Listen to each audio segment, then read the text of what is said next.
Welcome to our channel where we discuss all things real estate in Victoria, BC. In today's video, we'll be talking about something essential for anyone interested in buying or owning property in British Columbia, the Speculation and Vacancy Tax. This tax plays a significant role in the province's real estate market, especially when it comes to addressing housing availability and affordability. It's designed to prevent homes from sitting empty in areas where housing demand is high, ensuring more properties are available for people who live and work in BC. The tax mainly targets properties that aren't being used as a primary residence or are left vacant for extended periods. By encouraging owners to use their properties actively, whether as a principal home or rental property, the goal is to help create more housing options for people in BC.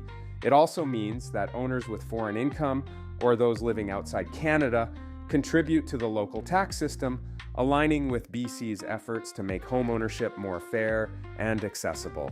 Today, we'll walk you through everything you need to know about the Speculation and Vacancy Tax, from how it works to what it means if you're thinking of buying property in BC.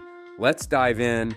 Let's break down what exactly the Speculation and Vacancy Tax is and how it works in British Columbia. This tax is applied annually and is designed to encourage property owners to either live in their properties, rent them out, or face a tax on properties that are left empty for long periods.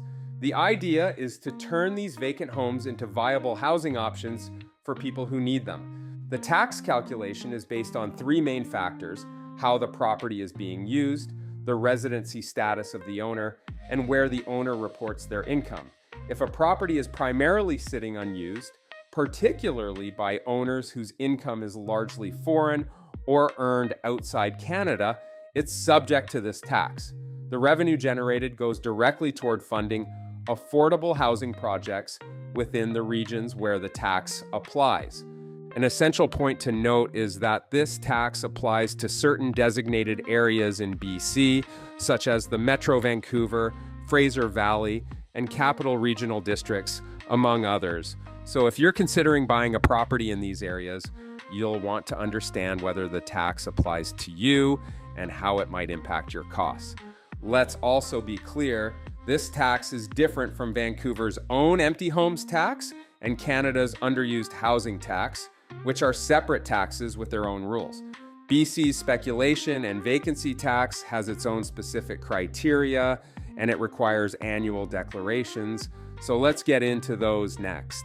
In this part, we'll dig into the finer details of the Speculation and Vacancy Tax, including who has to pay, how much, and the annual declaration process. First, let's look at the tax rates. For foreign owners and satellite families, those whose primary income comes from outside Canada, the tax rate is 2% of the property's assessed value. For Canadian citizens or permanent residents who don't fall under the satellite family category, the rate is 0.5%. That's quite a difference, and it's one of the ways the tax system ensures that foreign property ownership contributes fairly to BC's housing market. Every year, property owners in designated taxable areas receive a declaration letter in January or February, with the declaration due by March 31st. In this declaration, owners report how they used their property in the previous year, including their residency status and income sources. If you don't file this declaration by the deadline, you may end up paying the maximum tax rate, so it's important to complete it on time. For those who do have to pay, the tax is due by the first business day of July, and any unpaid balance after that incurs a 10% penalty and interest. Another thing to note is that co-owners of a property must each file their declarations separately, even if they're family or spouses, to confirm that each owner's residency and income details meet the requirements. If you qualify, there are some credits available as well. BC owners can receive a tax credit of up to $2,000 on a secondary property, which can offset or even cover the tax if the property's assessed value is relatively low. Foreign owners and satellite families may also receive a credit based on their BC income, but this credit has specific conditions and cannot bring the tax rate down below what BC residents would pay. All right, we've covered a lot of ground. By now, you should have a clear understanding of the speculation and vacancy tax and its role in British Columbia's housing market. This tax is designed to keep more homes available for people who live and work in BC by encouraging owners to use their properties as primary residences or rental homes. By targeting vacant homes, it supports efforts to increase affordable housing and ensure fair tax contributions from foreign property owners.